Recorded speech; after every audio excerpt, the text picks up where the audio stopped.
بسم اللہ الرحمن الرحیم۔ السلام علیکم ناظرین، میں ہوں آپ کا ہوسٹ منیر انصاری اور آپ دیکھ رہے ہیں چینل تاریخ اور آج in English history and today. آج ہم جس موضوع پر بات کریں گے وہ ہے اسرائیل اور عرب حکمران۔ ناظرین، آج ہم نے اس موضوع پہ بات کرنے کے لیے اپنے اسٹوڈیو میں دعوت دی ہے معروف تجزیہ نگار، عالمی محقق جناب حسن جعفر زیدی کو۔ السلام علیکم سر۔ وعلیکم السلام۔ سر، سوال یہ ہے کہ یہ علاقہ جہاں آج اسرائیل ہے 100 سال پہلے تک سلطنت عثمانیہ کا یہ علاقہ تھا، اور بتدریج سلطنت عثمانیہ کے ٹوٹنے کے بعد یہ کس طرح سے ماض وجود میں آ گیا، اس پس منظر کو ہم جاننا چاہیں گے سر۔ شکریہ جی منیر انصاری صاحب۔ دیکھیے، پہلی عالمی جنگ جب شروع ہوئی تو سلطنت عثمانیہ کے حدود میں یہ جو حجاز ہے، فلسطین ہے، شام ہے، عراق ہے، یہ سب علاقے اس کی حدود میں شامل تھے۔ لیکن یہ سلطنت اتنی کرم خوردہ ہو چکی تھی اور اتنی زوال پذیر ہو چکی تھی کہ پچھلے ڈیڑھ دو سو سال سے یہ گرنے کے قریب آتی تھی، لیکن یورپ کی طاقتیں، ان کی باہمی رقابتیں اس کو مختلف طریقوں سے برقرار رکھے ہوئے تھیں۔ لیکن اب آ کے انہوں نے، انگریزوں نے اور فرانسیسیوں نے جو جنگ کے ایک طرف تھے اور ترکی، جرمنی اور اٹلی دوسری طرف تھے،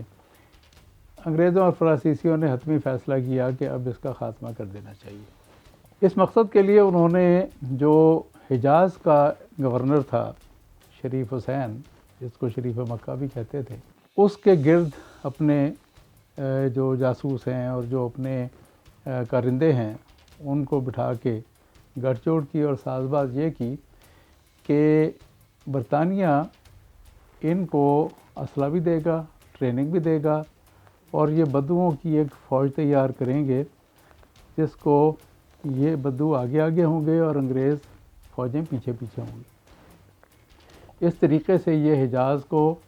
اور فلسطین کو اور شام کو عثمانی سلطنت کے مقبوضات سے آزاد کرائیں گے، اور منصوبہ یہ تھا کہ ایک عرب ریاست عمل میں لائی جائے گی جس کا دارالحکومت دمشق ہوگا، اور وہاں اس پوری عرب سلطنت کا جو سلطان یا بادشاہ ہوگا وہ شریف حسین ہوگا۔ اس بات کو ٹی ای لارنس، جس کے نام پہ بڑی مشہور فلم لارنس آف اریبیا بھی بنی ہے، اس کو اہم کردار سونپا گیا تھا۔ ٹی ای لارنس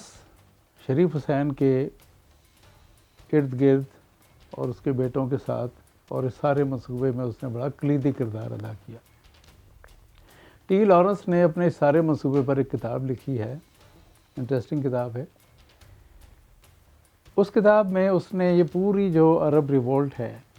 اس کی تفصیل بیان کی ہے، اور بڑے مشکل صحرائی علاقوں سے گزرے، اور اس نے اپنا لباس بھی عربوں جیسا پہننا شروع کر دیا اور عربی اور عربوں کے ساتھ بالکل مکس ہوا، اور فلم کے اندر وہ دیکھیں گے تو آپ کو زیادہ دلچسپ لگے گا۔ یہ مہم شروع ہوئی اور یہ 1916 میں شروع ہوئی۔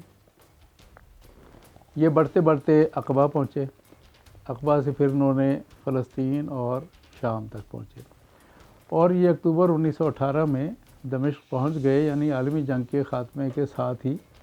دمشق پر تک ان کا قبضہ ہو گیا۔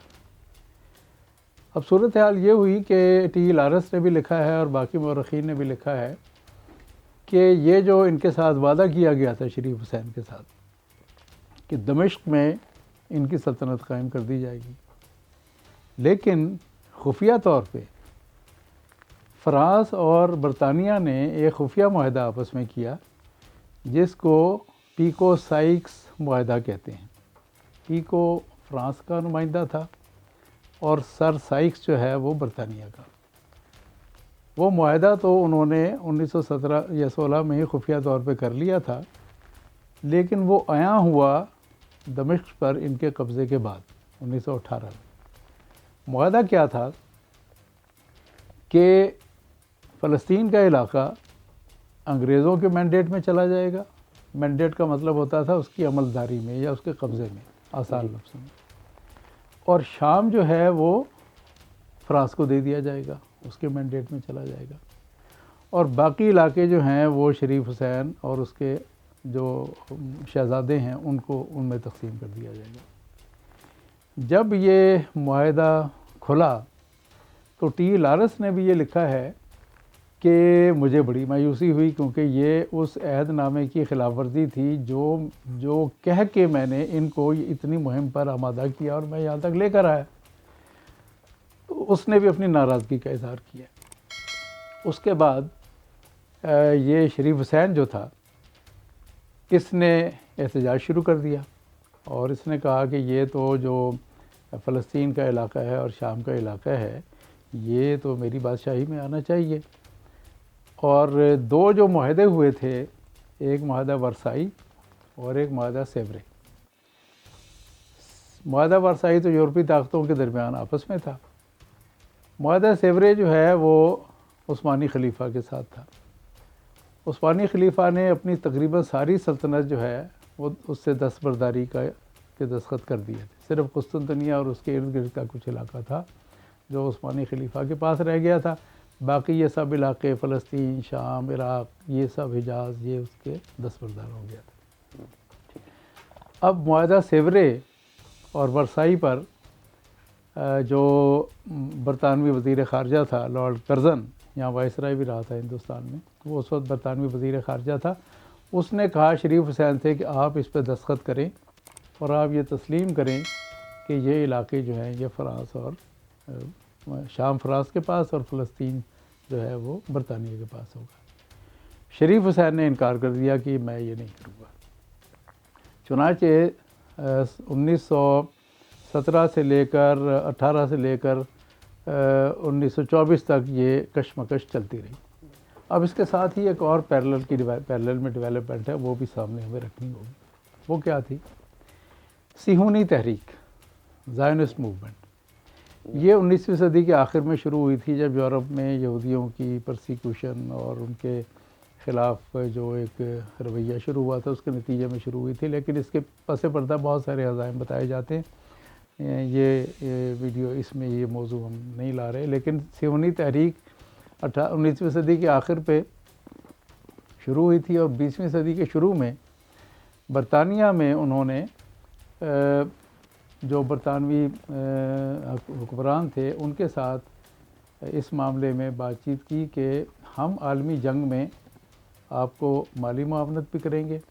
لیکن آپ ہماری آباد کاری کے لیے کوئی منصوبہ بنائیں، اور بہتر ہوگا کہ آپ ہمیں یہ جو پرامسڈ لینڈ ہے ہماری، اگر اس جنگ میں آپ یہ علاقہ عثمانی مقبوضات سے نکال لیتے ہیں تو ہماری یہاں آباد کاری آپ کریں گے۔ اس پس منظر میں جو طے ہو گیا تھا انگریزی حکومت کے اور زائنسٹ کے درمیان، اس میں ایک شخص کا نام آتا ہے بالفور۔ بالفور برطانیہ کا وزیر اعظم بھی رہا اور بالفور وزیر خارجہ بھی رہا، اور بالفور کی بڑی اہمیت تھی، کنزرویٹو تھا یہ، اور اس کی کنزرویٹو حکومتوں میں چرچل اور ان لوگوں کے ساتھ بڑا بااثر آدمی تھا یہ۔ تو اس نے جب یہ سب ادھر ہو رہا تھا تو ادھر اس نے یہ ساری تیاری کر لی تھی، اس کا گراؤنڈ ورک اس نے کر لیا تھا، اور جو پیکو سائز ایگریمنٹ تھا وہ بھی دراصل اس پورے منصوبے کا حصہ تھا، جس میں بالفور نے یہ پلان بنایا تھا کہ اس علاقے میں یہودیوں کی آباد کاری کی جائے گی۔ چنانچہ 1924 میں جب یہ اختلافات ادھر شریف حسین کے اور انگریزوں کے درمیان شدید ہوئے، تو ساتھ ہی بلکہ 1917 میں ہی بالفور نے ایک لیٹر جاری کیا جس میں صرف یہ کہا گیا تھا کہ یہاں یہودیوں کی آباد کاری کی جائے گی، ان کو رہنے کے لیے گھر دیا جائے گا۔ کوئی ریاست کا ذکر نہیں تھا، کوئی اور اس سے زیادہ تفصیل نہیں تھی، لیکن عربوں کے کان کھڑے ہو گئے اس بات پہ، اور شریف حسین کی جو مخالفت ہے اس علاقے کو چھوڑنے کے لیے مزید بڑھ گئی۔ نتیجہ یہ ہوا کہ انگریزوں نے 1924 میں شریف حسین کو معزول کر دیا، اور جدہ اور مکہ کے جو امراء تھے ان سے یہ طے کیا کہ یہ تو 90 سال سے زیادہ بوڑھا ہو گیا، اس کو کوئی بات یاد نہیں رہتی، اس کو یاد ہی نہیں کہ کیا طے ہوا تھا، اور آپ اس کو چھوڑیں، آپ کو ہم ایک نیا حکمران دیں گے، آپ اس کے ساتھ مل کے اس کو فارغ کریں۔ اور جو ان کا طریقہ ہوتا ہے، انہوں نے ایک یادداشت لکھی جس میں اس کو معزول کرنے کا عندیہ دے دیا۔ وہ یادداشت انہوں نے انگریزوں نے اس کو شریف حسین کو دکھائی اور کہا کہ یہ جدہ اور مکہ کے جو امراء ہیں وہ اب تمہارے ساتھ نہیں ہیں، تو ہم نے فیصلہ کیا ہے کہ تمہیں معزول کر دیا جائے۔ تو جدہ کے پاس ایک بجرا جو ہے وہ کھڑا ہے، اور تم صبح تک اس میں بیٹھ جاؤ اور یہ تمہیں لے کے اردن پہنچا دے گا۔ اردن میں میں یہ بھی بتاتا چلوں کہ شریف حسین کو تو کنگ آف حجاز بنا دیا گیا تھا، لیکن اس کے 2 بیٹے، فیصل بڑا بیٹا تھا، اس کو عراق کی حکومت اور تھوڑے عرصے کے لیے شام کی حکومت بھی دے دی گئی تھی، اور دوسرے بیٹے امیر عبداللہ کو اردن کی حکومت دے دی گئی تھی، جس کو اس زمانے میں ٹرانس جارڈن کہا جاتا تھا۔ تو وہاں اس کو معزول کر کے اس کے بیٹے کے پاس عمان بھیج دیا گیا، اور عارضی طور پر اس کے ایک بیٹے علی کو بٹھا دیا گیا۔ لیکن اس کے ساتھ ہی یہ زمین ہموار ہو گئی کہ فلسطین میں اب یہودیوں کی آباد کاری کی جائے۔ سر، آپ نے شریف حسین کے کردار کے بارے میں بات کی ہے، لیکن آل سعود کا کردار اس میں کیا تھا، اس پر میں چاہوں گا کہ آپ روشنی ڈالیں۔ جی بالکل، یہ بہت اہم کردار ہے۔ دوسرے جو عرب حکمران جن کا بہت اہم کردار اور آج کے پس منظر میں اس کو سمجھنے کی جو ضرورت ہے، کیونکہ آل شریف جو ہے وہ تو صرف اب اردن میں ہی رہ گئی ہے، آل سعود کی حکمرانی آج تک جاری ہے۔ اس لیے یہ بتانا ضروری ہے کہ یہ نجد ایک علاقہ ہے جو اب تو بہت ترقی یافتہ ہو گیا ہے، لیکن آج سے 100-150 سال پہلے یہ بالکل بنجر علاقہ تھا، اور یہاں ریاض جہاں ہے اس کے تھوڑے سے فاصلے پر الدریہ ایک چھوٹا سا قصبہ آج بھی ہے۔ جی، تو الدریہ میں یہ آل سعود نے ایک چھوٹی سی اپنی ریاست قائم کی، اور یہ ان کی پہلی حکومت کہی جاتی ہے جس کو امارت دریہ کہا جاتا ہے۔ یہ 1744 سے 1818 تک رہی۔ 1818 میں اور اس میں بڑا اہم کردار ہے ایک شخصیت کا جنہیں شیخ محمد بن عبد الوہاب کہا جاتا ہے۔ ان کی تعلیمات سے آپ سب لوگ واقف ہیں، یہ وہابی تحریک کے حوالے سے۔ ان کا موقف یہ تھا کہ ترکوں نے جو اوریجنل اسلام تھا، جو فنڈامنٹل اسلام تھا، اس میں بہت سی بدعات شامل کر دی ہیں، اور اسلام کی اپنی اوریجنل شکل نہیں رہی۔ اس کے حوالے سے انہوں نے ترکوں کے خلاف ایک مہم شروع کر دی، جس کو جو آگے چل کے وہابزم کے نام سے مشہور ہوئی۔ آل سعود ان کے سیاسی یوں کہہ لیں کہ شریک تھے، یا ان کی حمایت ان کو حاصل تھی۔ تو محمد بن عبد الوہاب نے ان کی آل سعود کی حکومت کو مضبوط کرنے میں اور اس کو ایک پولیٹیکل اور ریلیجس ریشنل دینے کے لیے کام کیا۔ تو یہ 1818 تک رہی، اور یہی دور ہے جب 18ویں صدی میں محمد بن عبد الوہاب بہت ایکٹیو تھے، اور ان کی حمایت سے ان کو باقی قبائل کے اندر بھی اثر و رسوخ حاصل ہوا۔ 1818 میں جب عثمانی خلیفہ کو یہ ان کی جو بغاوتیں ہیں اور اس کا بہت شدت سے احساس ہوا، تو اس نے جو مصر میں ان کا گورنر تھا یا وائسرائے تھا، اس کو کہا کہ اس بغاوت کو جا کے کچھ لے۔ تو مصر سے یا مصری حکومت نے، یا مصر جو کہ عثمانیہ کا وائسرائے تھا، وہ فوج لے کر الدریہ پہ حملہ آور ہوا۔ الدریہ کے اس حملے میں تفصیلات ملتی ہیں کہ بہت ہی قتل عام ہوا، الدریہ کو تباہ و برباد کر دیا گیا، اور یہاں تک بتایا جاتا ہے کہ کہا یہ گیا تھا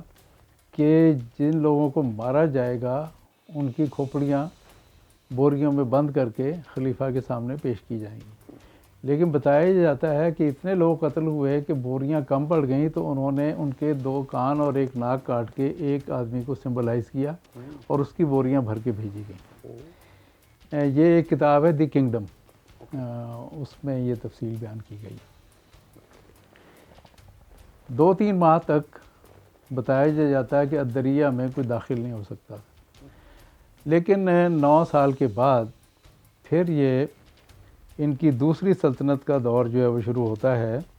1824 سے 1891 تک. 1824 سے 1891 تک کے اس دور میں ان کی بظاہر اطاعت تھی خلیفہ عثمانی کے ساتھ، لیکن جو اس زمانے میں انگریز اور جو یورپی ہیں وہ یہاں پہنچ گئے تھے اور ان سے رابطے میں ہو گئے تھے، اور کویت جو ہے وہ عثمانی مقبوضات سے نکل چکا تھا. تو اس دوران بھی ان کی بغاوتیں جاری رہیں، لیکن ان کی آپس کی خانہ جنگیاں بھی جاری رہیں. تو 1891 میں ایک دوسرا قبیلہ تھا آل رشید، وہ عثمانیوں کا زیادہ تابع دار تھا. اس نے الدریہ سے ان کی حکومت چھین لی اور یہ لوگ پھر کویت میں جا کے پناہ گزین ہو گئے. 1902 میں عبدالعزیز جو اس وقت 20 سال کا نوجوان تھا، وہ یہ جو الدریہ سے ان کی حکومت ختم ہوئی تھی 1891 میں، تو اس کا والد تھا عبد الرحمن. تو عبد الرحمن کویت جا کے پناہ گزین ہو گیا. تو عبدالعزیز 1902 میں تھوڑے سے لوگوں کو لے کر ریاض پہ حملہ آور ہوا. حملہ آور کیا ہوا، بلکہ رات کی تاریکی میں اس نے پہنچ کر جو گورنر کا محل تھا اس میں داخل ہو کر یہاں پہ قبضہ کر لیا. تو پھر ان کی یہ تیسری حکومت قائم ہوئی جو آج تک جاری ہے 1902 میں. یہاں عبدالعزیز کے ساتھ ایک اور انگریز سول سروس کا آدمی جان فلبی، وہ انڈین سول سروس میں آیا تھا. اس نے کچھ عرصہ انڈیا میں بھی کام کیا، پھر اس کو عراق میں انہوں نے تعینات کیا. لیکن 1915 میں اس کو انہوں نے نجد بھیج دیا عبدالعزیز کے پاس. لیکن اس سے پہلے بھی ایک رابطہ ان کا ہو چکا تھا. کویت میں 1910 میں کیپٹن شیکسپیئر اس کا نام بتایا جاتا ہے، کیپٹن شیکسپیئر کی اور عبدالعزیز کی ملاقاتیں ہوئی تھیں اور انگریزوں کے ساتھ عبدالعزیز کے روابط شروع ہو گئے. پھر جان فلبی آ گئے. جان فلبی جو ہیں وہ باقاعدہ عبدالعزیز کے مشیر کی حیثیت سے ریاض میں مقیم رہے. اور جان فلبی نے پھر اس دوران میں جب شریف حسین اور انگریزوں کے درمیان اختلافات شدید ہو گئے تو جان فلبی نے پھر عبدالعزیز اور انگریزوں کے درمیان گٹھ جوڑ جو ہے اس کا سلسلہ شروع کیا اور انگریزوں کو کنونس کیا کہ عبدالعزیز کو اس بات سے کوئی مسئلہ نہیں ہے کہ فلسطین انگریزوں کے مینڈیٹ میں رہے گا یا شام فرانسیسیوں کے مینڈیٹ میں رہے گا، بشرطے کہ آپ حجاز پر اس کی عملداری کر دیں. یہ سب کچھ طے ہو گیا اور 1924 میں جب شریف حسین کو معزول کر دیا گیا اور اس کے بیٹے علی کو عارضی طور پہ مسند نشین کر دیا گیا تو عبدالعزیز نے جو کہ نجد کا سلطان بن چکا تھا وہاں سے اس نے اپنا لشکر لے کر طائف پر حملہ کیا. طائف کا قتل عام تاریخ میں اس کو کہا جاتا ہے. پھر اس نے مکہ پر قبضہ کیا اور پھر وہ جدہ پہنچ گیا اور آہستہ آہستہ 1924 میں پورے حجاز پر اس نے قبضہ کر لیا. تو اس پس منظر میں آل سعود کا جو کردار ہے وہ یہ ہے کہ انہوں نے وہ علاقہ جس کو انگریزوں نے اپنے مینڈیٹ میں لے لیا تھا اس کو تسلیم کر لیا اور انگریزوں نے وہاں پر یہودیوں کی آباد کاری شروع کر دی بالفور ڈیکلریشن کے تحت. سر سوال یہ ہے کہ بالفور ڈیکلریشن کے بعد یہودیوں کی آباد کاری کا فقط مسئلہ تھا، لیکن یہ آہستہ آہستہ جو اسرائیل کی شکل اختیار کر گیا اور یہ کس طرح سے مارز وجود میں آیا اور اسرائیل جو صرف بالفور ڈیکلریشن کے بعد سے اسرائیل تک بننے کا جو سفر ہے وہ ہمارے ناظرین جاننا چاہیں گے. جی دیکھیے، یہاں تک کی گفتگو میں یہ تو واضح ہو گیا کہ 2 عرب خاندانوں نے اسرائیل کے قیام کی طرف راہ ہموار کی. پہلے شریف حسین کے خاندان نے عثمانی مقبوضات سے علیحدہ کر کے اپنے اس عزائم کے تحت کہ یہاں ہماری حکومت قائم ہو جائے گی دمشق میں، یہ رول ادا کیا۔ اس کے بعد عبدالعزیز نے حجاز پر عملداری لینے کے بعد انگریزوں کو مکمل طور پہ فلسطین اور شام یا جہاں بھی وہ جو مرضی کریں حجاز پر اس کی عملداری ہو۔ 1926 میں بالفور کا پہلا جو اعلان 1917 میں آیا تھا، جس میں یہاں کہا گیا تھا کہ یہودیوں کو آباد کیا جائے گا، ان کو جگہ دی جائے گی سر چھپانے کے لیے۔ لیکن 1926 میں جس کو ٹرننگ پوائنٹ کہا جاتا ہے بالفور ڈکلیریشن کے نام سے، وہ یہ ہے کہ یہ علاقہ جو انگریزوں کا مینڈیٹ ہے یا ان کی عملداری میں ہے، یہاں اس علاقے کو وہی درجہ سمجھا جائے جیسے برطانیہ ہے، یعنی جیسے برطانیہ میں کوئی بھی زمین خرید سکتا ہے، آباد ہو سکتا ہے برطانیہ کے قوانین کے مطابق یا برطانیہ کی اجازت کے مطابق، یہاں بھی ایسا ہی اجازت ہے۔ اس کے بعد بہت تیزی کے ساتھ وسیع پیمانے پر یہاں جو زائنسٹ تحریک سے منسلک یہودی تھے، میں یہاں یہ بھی واضح کر دوں کہ یہودی سب کے سب زائنسٹ نہیں ہیں، بہت بڑی تعداد یہودیوں کی ایسی ہے جو زائنزم کے خلاف ہے۔ اور جب یہ آباد کاری کا سلسلہ شروع ہوا تب بھی پرو زائنسٹ اور اینٹی زائنسٹ جیوز کے درمیان ڈیبیٹ ہوئی اس بات پہ کہ ہم اپنے علاقے جو امریکہ میں سیٹلڈ ہیں، جو یورپ میں سیٹل تھے، جو روس میں سیٹل تھے، وہ وہاں سے کیوں نکل کر آئیں اور یہاں آباد ہوں۔ لیکن صہیونی تحریک میں جو ڈاکٹرینیشن کی گئی تھی کہ یہ ایک پرامسڈ لینڈ ہے، یہاں ہمیں جانا ہے، تو یہ 1926 سے سلسلہ شروع ہوا اور فلسطینیوں کو یہ بالکل اندازہ نہیں ہو سکا۔ یہاں آپ کہہ سکتے ہیں کہ ان کی سیاسی سوجھ بوجھ کی خامی تھی، وہ یہ اندازہ نہیں کر سکے کہ کل یہ اس جگہ پہ اپنے ملک بنانے کا دعویٰ کر دیں گے۔ چنانچہ انہوں نے بھی بڑے اچھے دام یہ یہودی دے رہے تھے، انہوں نے اپنی زمینیں فروخت کر دیں۔ 20 سال کے اس عرصے میں اتنی آباد کاری ہو گئی کہ 1944 میں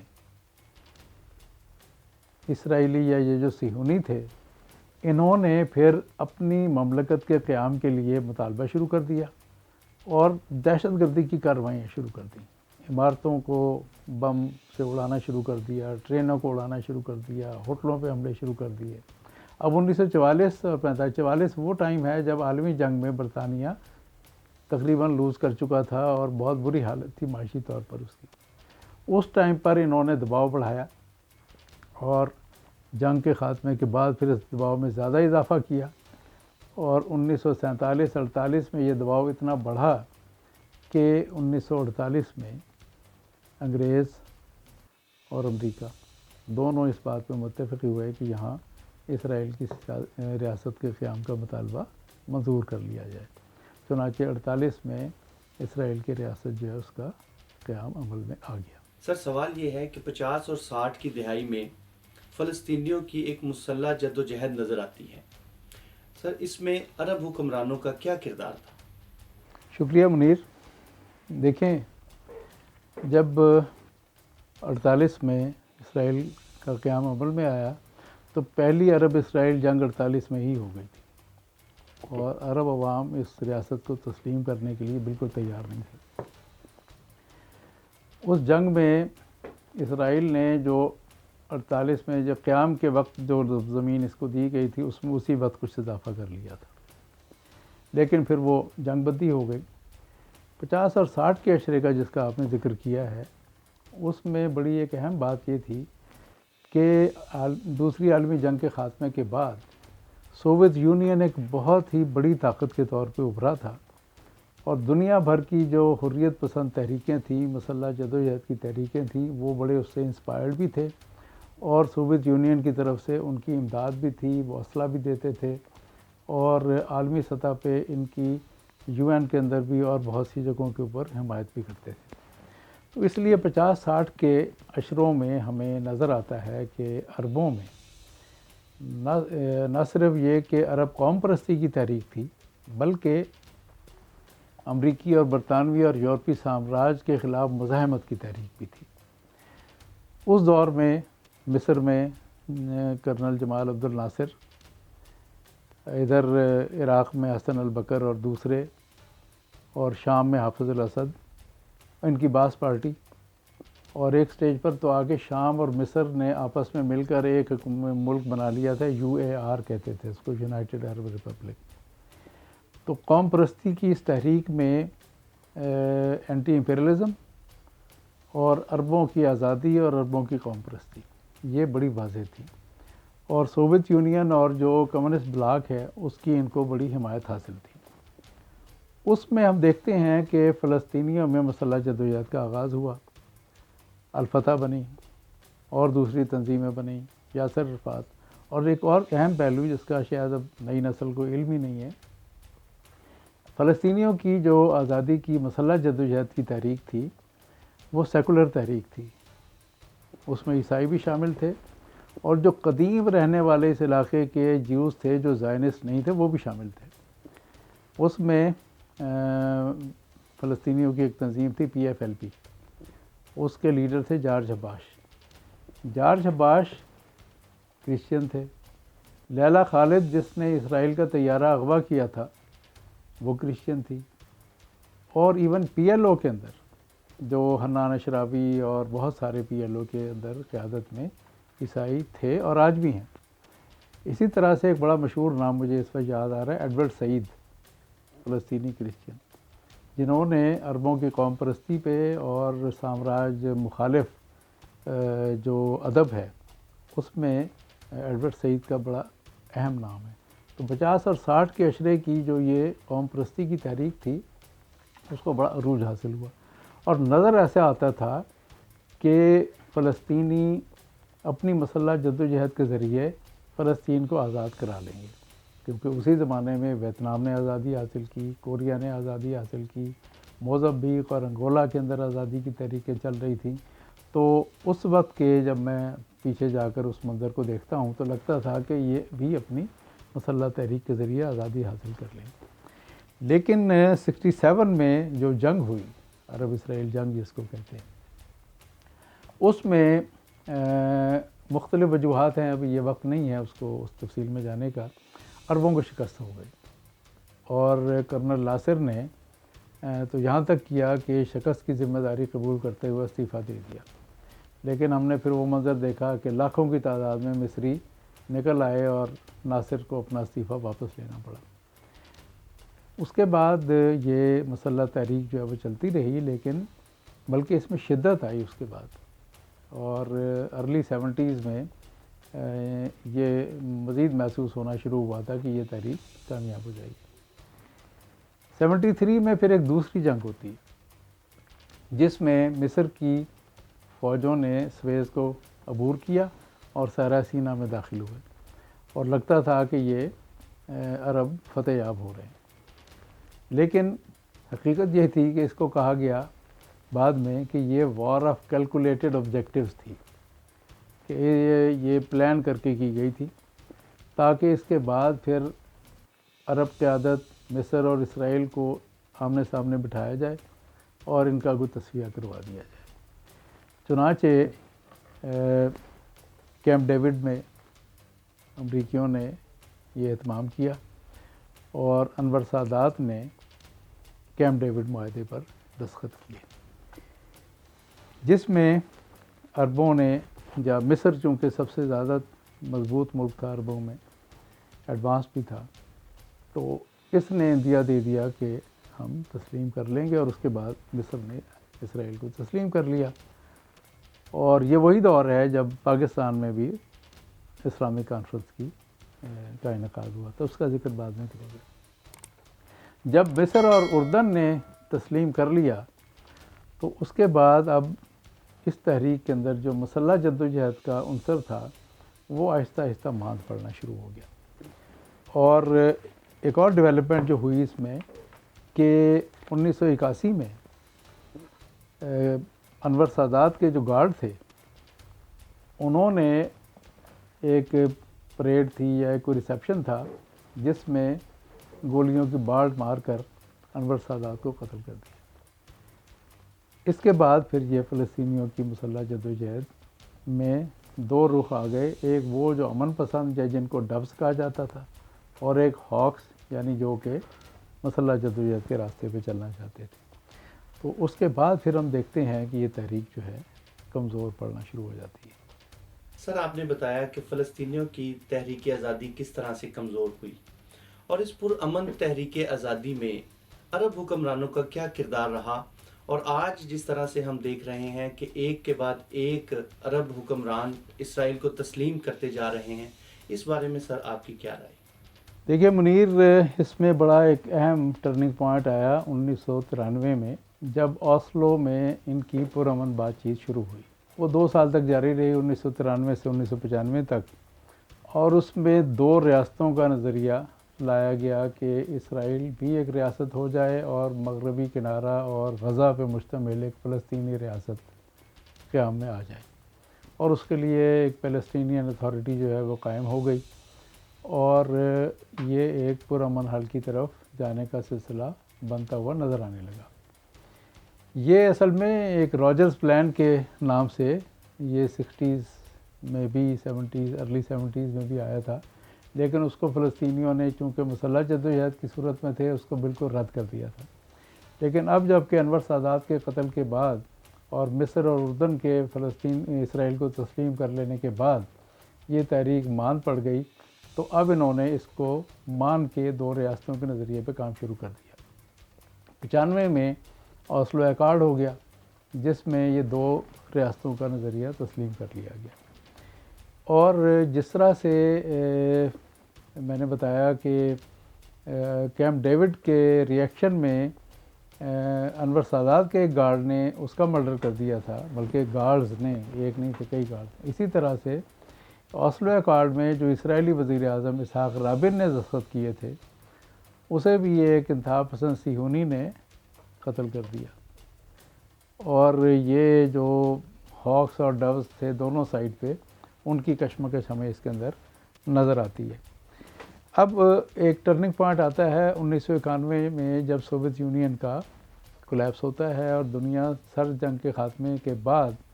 یونی پولر ورلڈ میں چلی جاتی ہے، اور اس امریکہ اور یورپی طاقتیں جو ہیں وہ مڈل ایسٹ پہ اپنے گرپ کو بہت مضبوط کر لیتی ہیں، اور جو عرب حکمران ہیں جو پہلے ہی اپنی وفاداری میں تھے امریکہ اور انگریزوں کے ساتھ، وہ اب بہت زیادہ امریکہ اور یورپی کیمپ کے ساتھ جڑ جاتے ہیں۔ لیکن اس کے ساتھ ہمیں یہ بھی نظر آتا ہے کہ فلسطینی جو تحریک تھی پرامن ہونے کے باوجود، اس میں جو ہاکس کا ایلیمنٹ تھا وہ 2 صورتوں میں ہمیں نظر آتا ہے، اور اس میں جیسے میں نے شروع میں ذکر کیا تھا کہ یہ بہت عرصے تک ایک سیکولر تحریک رہی تھی، یعنی جس میں ہر مذہب کے ماننے والے آزادی کی تحریک میں تھے۔ اب آہستہ آہستہ اس کے اندر مذہبی اور سیکولر کی تقسیم ہو گئی، ایک حماس ابھر کر سامنے آ گئی اور پی ایل او۔ اب پی ایل او اور حماس میں کانفلکٹ ہمیں نظر آتا ہے، اور اسی طرح سے لبنان کے جو حسن نصر اللہ ہیں ان کی مسلح جدوجہد ہمیں نظر آتی ہے، اور اسرائیل کو انہوں نے بہت، جس کو کہتے ہیں ناکو چنے چبائے۔ تو ہمیں دونوں پہلو نظر آتے ہیں، ایسا ہی نہیں ہے کہ یہ صرف ایک پرامن ایلیمنٹ تھا، بلکہ وہ ایلیمنٹ بھی تھا جو یہ ساری چیزیں ماننے کے لیے تیار نہیں تھا۔ اس دور میں ہمیں یہ بھی نظر آتا ہے کہ جب ایک سٹیج ایسی آئی کہ یاسر عرفات کو اس کے کیمپ کے اندر محصور کر دیا گیا تھا، اور اس کو جس طریقے سے اس کی کمزوری کو ثابت کیا گیا تھا اور جس طریقے سے اس کو محصور کر کے مجبور کر دیا گیا تھا، اس سے مراد یہ تھی کہ اب فلسطینیوں کی طاقت کو، فلسطینیوں کی کمزوری کو بالکل اسٹیبلش کر دینا تھا کہ اب آپ بالکل کسی قابل نہیں رہے۔ اسی کے ساتھ ساتھ ہمیں یہ بھی خبریں ملیں اور بعد میں ثابت بھی ہوئیں کہ یاسر عرفات پہ ان مغربی طاقتوں نے بہت انویسٹمنٹ بھی کی، پیسے بھی دیے، اور اس کے اکاؤنٹس میں اس کے مرنے کے بعد بہت سارے پیسے بھی نکلے۔ اب اس صورتحال میں پچھلے 20-30 سال میں جو فلسطینیوں کا کاز ہے اس پر مختلف ہمیں جھلکیاں ہی ہیں۔ میں کہہ سکتا ہوں کہ جو عراق کی وار ہوئی، اس کے دوران میں صدام حسین نے اسکڈ میزائل جو ہیں وہ اسرائیل پہ پھینکے،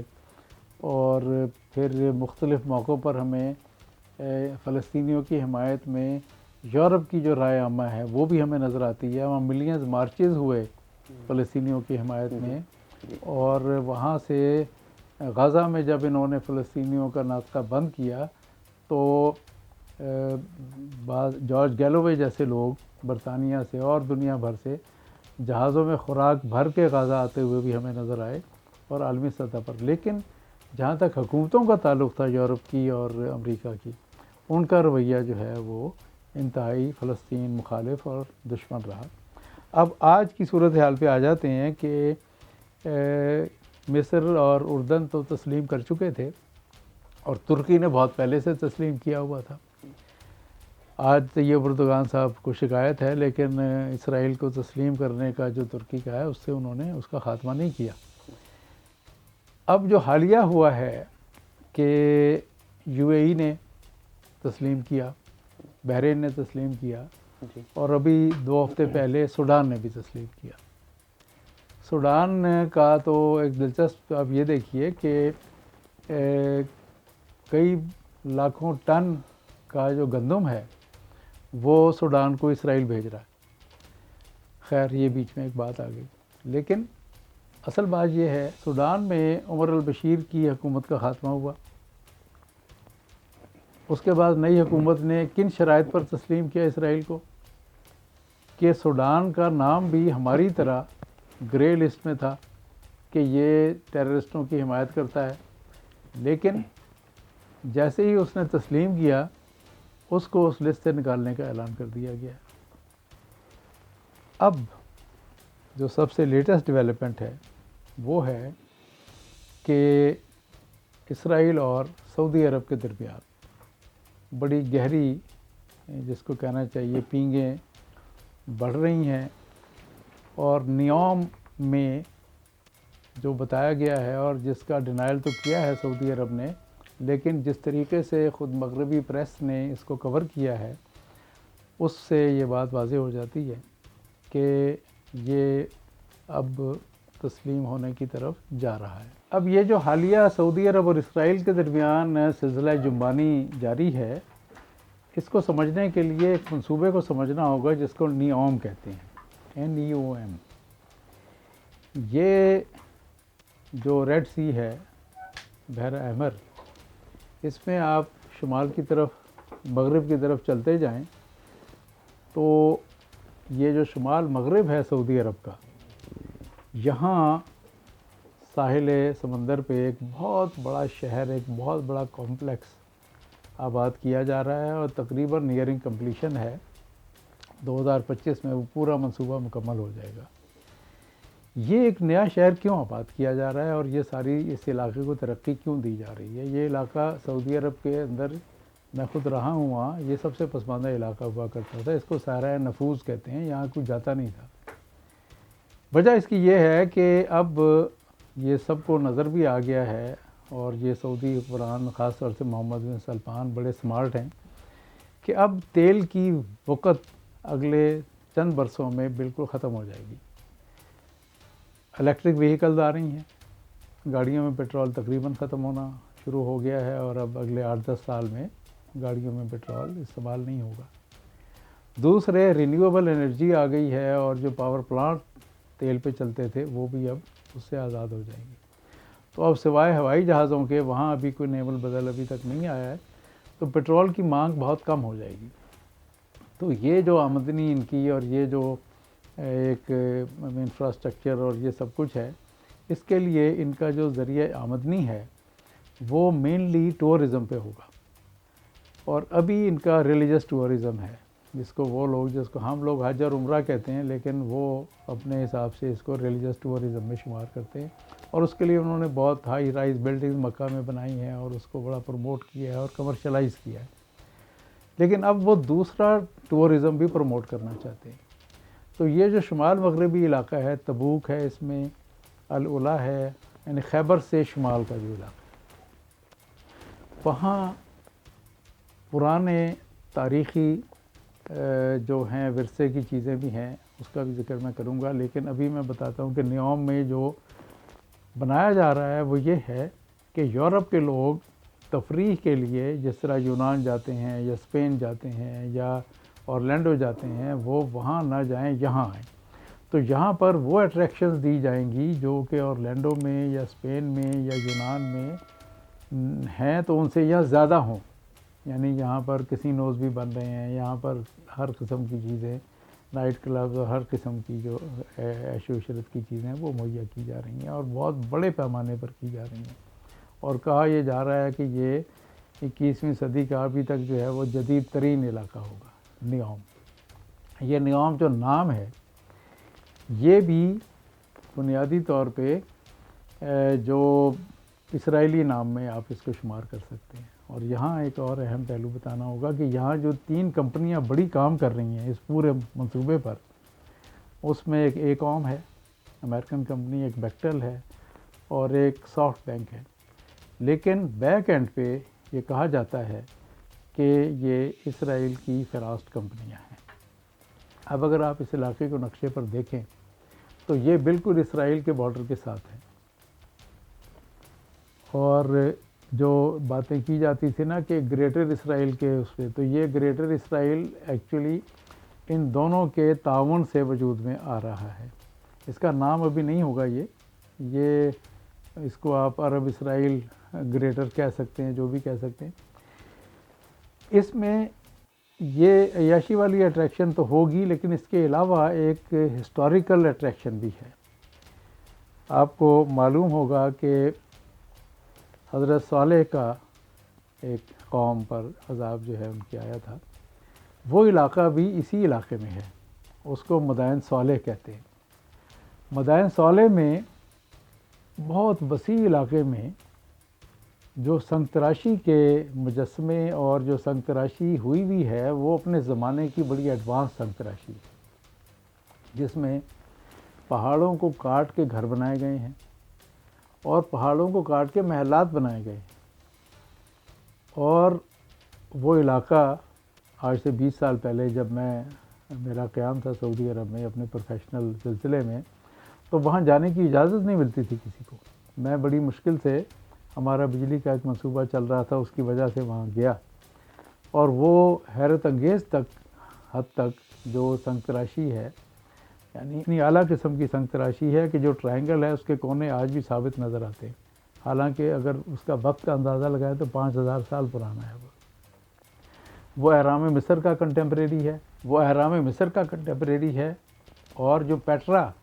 جارڈن میں جو ہے اس کا کنٹمپریری ہے. اور یہ جو پہاڑوں کو کاٹ کے گھر بنائے گئے ہیں یہ بالکل پیٹرا کی طرح سے ہیں. تو اور یہ میلوں میں پھیلا ہوا ہے یہ علاقہ. اب اس کو بھی یورپین ٹورسٹ کو اٹریکٹ کرنے کے لیے ڈیولپ کیا جائے گا. حالانکہ ایک بڑے عرصے تک، ابھی 20 سال پہلے تک، یہاں کے بارے میں ہدایت یہ تھی کہ جب رسول اللہ تشریف لے جا رہے تھے غزوہ تبوک پہ، تو انہوں نے اپنے لشکر کو یہ حکم دیا تھا کہ یہاں سے اب تیزی سے گزر جائیں، کیونکہ یہاں اللہ تعالیٰ کا عذاب نازل ہوا ہے. اور جب اس علاقے سے نکل گئے تو پھر الاولیٰ ایک چھوٹا سا قصبہ ہے، وہاں انہوں نے نماز ادا کی تھی. نماز پڑھنے کی اجازت نہیں تھی، جانے کی اجازت، لیکن ساتھ ہی یہ گفتگو ان دنوں بھی تھی کہ یہاں ٹورسٹ اٹریکشن ہے، اس کو ڈیولپ کیا جائے. چنانچہ انٹر کانٹیننٹل بننا شروع ہو گیا تھا، اور اب بڑے جدید وہاں بجلی کا نظام جو ہے اس کو لایا جا رہا ہے. تو یہ 2 اٹریکشن ہوں گی وہاں، ایک تاریخی حوالے سے اور ایک جو عیش و عشرت کے حوالے سے. تو یہ ہے نیوم. نیوم ایک طرح کا ہم سمجھیں کہ مشترکہ منصوبہ ہے سعودی عرب کا اور اسرائیل کا، اور وہیں ان کی یہ ملاقات ہوئی ہے. سر سوال یہ ہے کہ پاکستان کا فلسطین کی آزادی کے حوالے سے کیا پس منظر ہے سر؟ دیکھیے، پاکستان کا تو قیام پاکستان سے پہلے ہی جو بانی پاکستان ہیں قائد اعظم محمد علی جناح،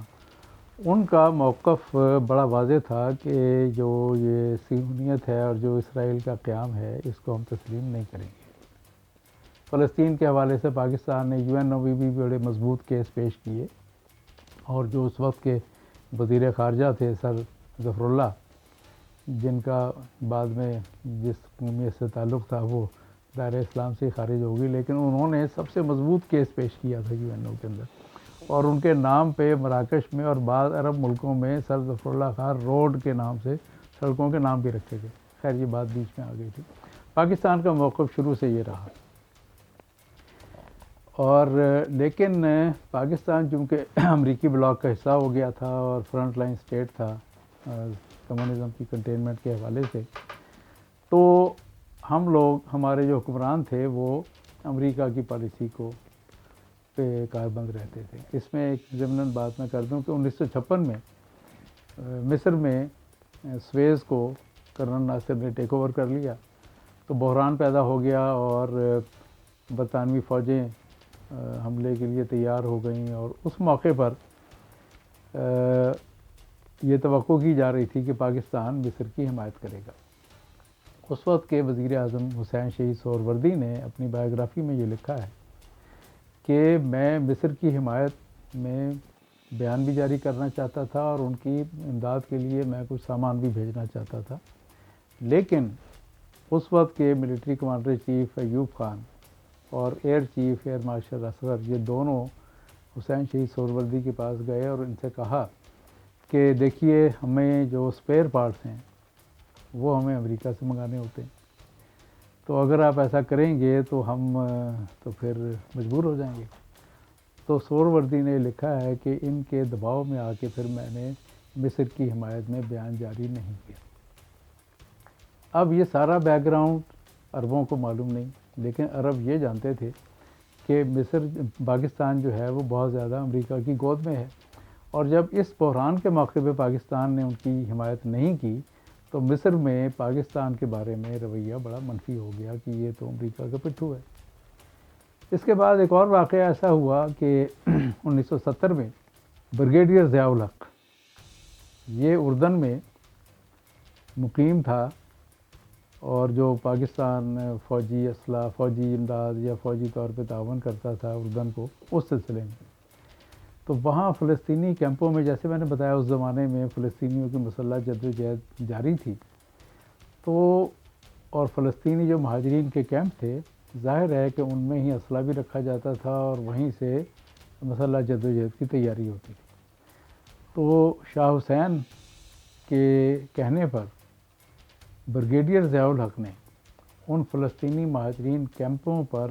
بڑا سخت آپریشن کیا اور قتل عام کیا، اور سینکڑوں فلسطینی جو ہیں ان کا خون جو ہے وہ ضیاء الحق کے ہاتھ پہ ہے۔ پاکستانیوں کے بھی بہت ہے اس کے ہاتھ پہ، لیکن فلسطینیوں کا بھی۔ اس کے بعد سے فلسطینیوں میں پاکستان کے حوالے سے اور عربوں میں پاکستان کے حوالے سے بہت منفی تاثرات جو ہیں وہ قائم ہوئے۔ لیکن سن 73 میں جب ذوالفقار علی بھٹو نے یہاں اسلامی کانفرنس کا انعقاد کیا اور شاہ فیصل بھی آئے، تو اس وقت یہ کوشش ہوئی کہ پاکستان کا تاثر جو ہے عربوں میں تبدیل ہو، اور ہوا بھی۔ اس کے بعد سے پھر پاکستان کے بارے میں تاثرات عربوں میں بدلے، لیکن ہم نے یہ دیکھا کہ ذوالفقار علی بھٹو کے ساتھ بھی اور شاہ فیصل کے ساتھ بھی جو انجام ہوا، اس پس منظر میں پاکستان کا جو فلسطین کے بارے میں موقف 73 کی اسلامی کانفرنس کے بعد سے پختہ تھا کہ اس کو تسلیم نہیں کیا جا سکتا، لیکن مشرف دور میں یہ کوشش ہوئی اور مشرف تقریباً اس پہ آمادہ بھی ہو گیا تھا۔ لالچ دیے جاتے ہیں بہت سے۔ ان دنوں امریکہ انڈیا نیوکلیئر پیس ڈیل ہوا تھا، تو پاکستان کو یہ لالچ دیا گیا تھا کہ ہائی ٹیکنالوجی ٹرانسفر کا معاہدہ امریکہ پاکستان کے ساتھ بھی کرے گا۔ پاکستان کا مطالبہ یہ تھا کہ بالکل ویسا ہی جیسا نیوکلیئر پیس معاہدہ انڈیا کے ساتھ کیا گیا ہے ویسا ہی پاکستان کے ساتھ کیا جائے، لیکن وہ نہیں ہوا، اور اس کے بعد پھر عوامی رد عمل کو بھی پیش نظر رکھتے ہوئے مشرف یہ کام کرنے میں کامیاب نہیں ہوا۔ لیکن اخبارات میں کالم لکھے گئے، بڑے بڑے کالم نویس جن کے میں نام نہیں لینا چاہتا، انہوں نے یہ آرگومنٹ بلڈ کیا کہ دیکھیے ہم نے اپنے مشرق میں بھی دشمنی رکھی ہوئی ہے، مغرب میں بھی دشمنی رکھی ہوئی ہے، بھارت سے بھی دشمنی ہے، اسرائیل سے بھی دشمنی ہے، تو ہم کم از کم ایک دشمن کو نیوٹرلائز کر لیں، اسرائیل کو تسلیم کر لیں، تو ہمارا ایک دشمن جو ہے وہ کم ہو جائے گا۔ اس طرح کی طفلانہ دلائل جو ہے وہ کالموں میں لکھے گئے اور ایک نیریٹو بلڈ کرنے کی کوشش کی گئی، لیکن چونکہ وہ پوری کامیاب نہیں ہو سکی تو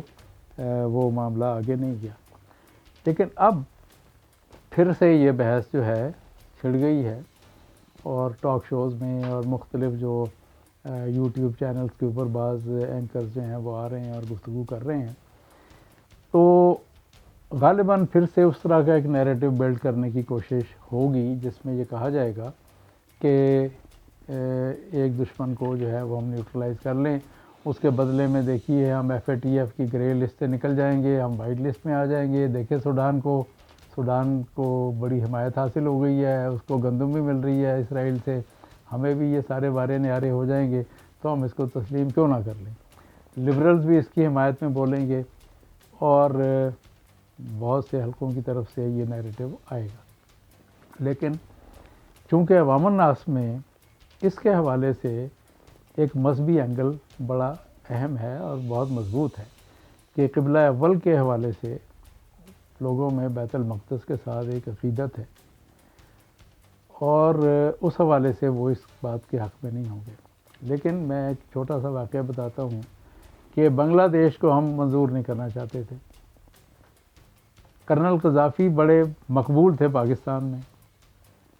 ان کو بلایا گیا، اور یہ نیشنل اسٹیڈیم تھا جس کا نام اب قذافی اسٹیڈیم ہے۔ یہاں بہت بڑا جلسہ ہوا، بھٹو صاحب نے اس کا انتظام کیا، لاکھوں لوگ تھے، میں بھی اس جلسے میں تھا۔ کرنل قذافی سے تقریر کروائی گئی کہ بنگلہ دیش کو منظور کر لینا چاہیے، منظور ویسے بھی ہو جانا تھا، لیکن یہ سارا ڈرامہ کر کے منظور کر لیا گیا۔ اب بھی کچھ اس طرح کے ڈرامے ہو سکتے ہیں، مثلاً چشم فلک یہ بھی دیکھ سکتی ہے کہ جو کنگ سلمان ہیں وہ مسجد اقصیٰ جائیں، وہاں نماز ادا کریں، اور اسرائیل دعوت دے سارے مسلمانوں کو کہ جناب یہ جو قبلہ اول ہے یہ بھی اب آپ کے لیے کھول دیا گیا ہے، آپ ہمارے دوست ہیں، آپ آئیں اور وہاں نماز ادا ہو۔ اور کنگ سلمان کی پیروی میں ہم یہ کہیں کہ اب جب کہ خادم حرمین شریفین نے بھی وہاں تسلیم کر لیا ہے اور نماز بھی ادا کر دی ہے، تو ہم کیوں نہ یہ کر لیں۔ اس طرح کے کوئی ڈرامے ہو سکتے ہیں کہ ہوں، لیکن میں اس کو مذہبی ڈائمینشن سے علیحدہ کر کے جو سیاسی اور جو ریجنل صورتحال ہے اس کے اندر اس کی اہمیت کو اجاگر کرنا چاہوں گا کہ دیکھیے، ویسے آپ کہہ سکتے ہیں کہ بھئی ہم نے اگر امریکہ کی ریاست کو تسلیم کیا ہوا ہے اور دنیا کی بہت سی ریاستوں کو تسلیم کیا ہوا ہے تو اسے بھی تسلیم کر لیں تو کیا حرج ہے، ٹھیک ہے، اگر یہ واقعی ایک ریاست ہو، مگر وہ ریاست نہیں ہے، وہ ایک امریکی سامراج کی چھاونی ہے، وہ آؤٹ پوسٹ ہے امریکہ کی، جو اس ریجن میں امریکی ایجنڈے کے لیے پولیس مین کا کردار ادا کر رہی ہے۔ اب اس پولیس مین کے کردار کو تسلیم کرنا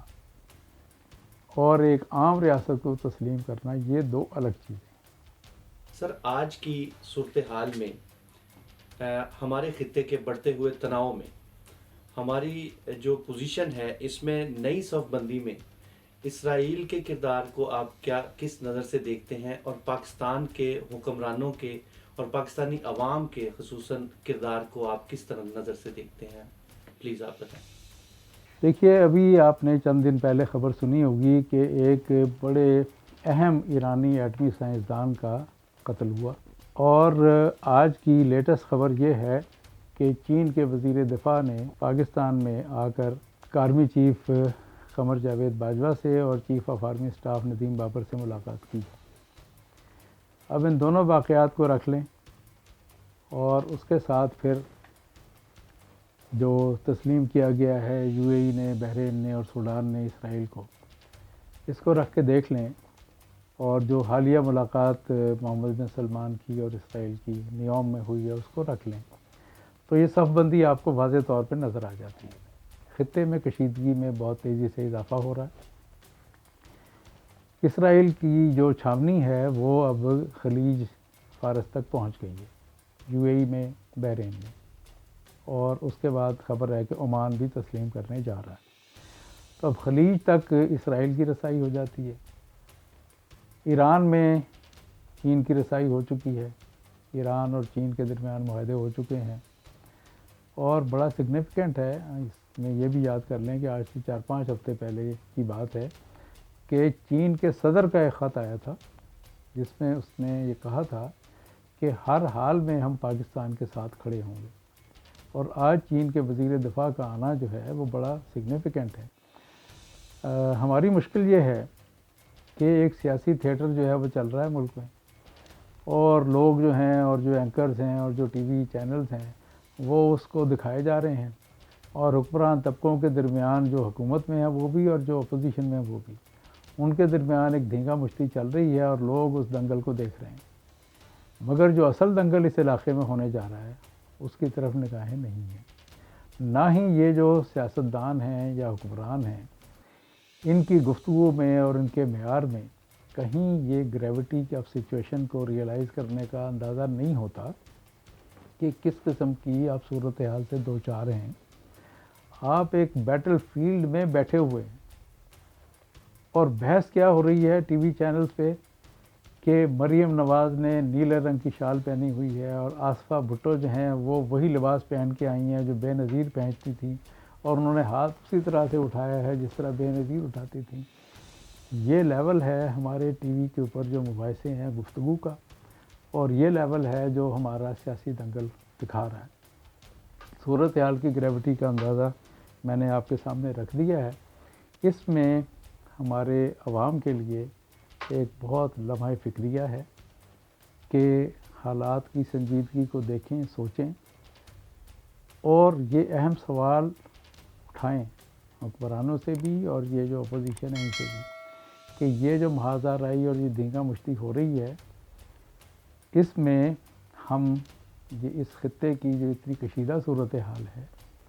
اس میں کہاں کھڑے ہیں، ہمارا موقف کیا ہوگا، کل اگر اس خطے میں جنگ چھڑتی ہے یا صف بندی میں مزید کشیدگی آتی ہے تو ہم کس طرح سے نیوٹرل رہ سکیں گے اور رہ بھی سکیں گے یا نہیں رہ سکیں گے۔ یہ اہم سوالات ہیں جو اس ساری آج کی گفتگو کے بعد ہمارے لیے بہت اہم ہیں، ہمارے سوچنے کے لیے، کیونکہ یہ 20-22 کروڑ لوگ تو اسی ملک میں ہیں اور یہیں انہوں نے رہنا ہے۔ یہ حکمران جو ہیں ان کے تو سب کے گھر بھی باہر ہیں، کاروبار بھی باہر ہیں، خواہ وہ حکومت میں ہیں خواہ وہ حکومت سے باہر ہیں، لیکن 22 کروڑ لوگوں کو اسی خطے کی کشیدگی سے دوچار ہونا پڑے گا، اور اس اہم سوال کو ہمیں اپنے عوام کے جو نیریٹو ہیں اس کے اندر داخل کرنا چاہیے، سوچنا چاہیے اور سمجھنا چاہیے۔ ناظرین، آج کی اس گفتگو سے بہت سارے سوالات اٹھیں گے، بہت ساری کنفیوژن دور بھی ہوگی، بہت ساری فیلسیز ہماری کلیئر ہوئی، ہمیں بہت زیادہ کلیئرٹی ہوئی، ہم ماضی کے ان غلط فہمیوں میں مبتلا تھے جنہیں آج کی حسن جعفر زیدی صاحب کی گفتگو نے ہمیں بہت زیادہ واضح ڈائریکشن پہ لا کھڑا کیا۔ ہماری آج کی اس گفتگو کے بعد آپ تمام ناظرین کا بہت شکریہ۔ آپ نیچے کمنٹ باکس میں اپنی رائے کا اظہار ضرور کیجیے گا۔ کوئی سوال ہو زیدی صاحب سے تو ضرور کمنٹ باکس میں آپ سوال کر سکتے ہیں۔ ہمارے چینل تاریخ اور آج in English history and today کو سبسکرائب کیجیے گا اور شیئر کیجیے گا۔ اس آج تک کے لیے اتنا ہی۔ اپنے میزبان منیر انصاری کو اجازت دیجیے۔ آپ سب کا بہت شکریہ۔ اللہ حافظ۔ پاکستانی سیاست کا پس منظر اور پیش منظر جاننے کے لیے پڑھیے پاکستان کی سیاسی تاریخ 12 جلدیں، زاہد چودھری، تکمیل و ترتیب حسن جعفر زیدی۔ آن لائن آرڈر کے لیے وزٹ کریں ہماری ویب سائٹ۔